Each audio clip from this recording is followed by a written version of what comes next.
اور ہم ہی نے تم کو ابتدا میں مٹی سے پیدا کیا، پھر تمہاری شکل و صورت بنائی، پھر فرشتوں کو حکم دیا کہ آدم کے آگے سجدہ کرو، تو سب نے سجدہ کیا لیکن ابلیس کہ وہ سجدہ کرنے والوں میں شامل نہ ہوا۔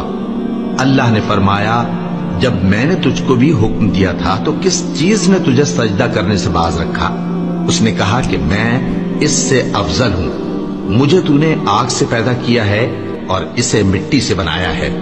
فرمایا تو بہشت سے اتر جا، تجھے شایع نہیں کہ یہاں تکبر کرے، پس نکل جا کہ تو ذلیل لوگوں میں سے ہے۔ اس نے کہا کہ مجھے اس دن تک مہلت عطا فرما جس دن لوگ قبروں سے اٹھائے جائیں گے۔ فرمایا اچھا، تجھ کو مہلت دی جاتی ہے۔ بولا کہ مجھے تو نے گمراہ کیا ہی ہے، میں بھی تیرے سیدھے رستے پر ان کو گمراہ کرنے کے لیے بیٹھوں گا، پھر ان کے آگے سے اور پیچھے سے اور دائیں سے اور بائیں سے غرض ہر طرف سے آؤں گا، اور تو ان میں اکثر کو شکر گزار نہیں پائے گا۔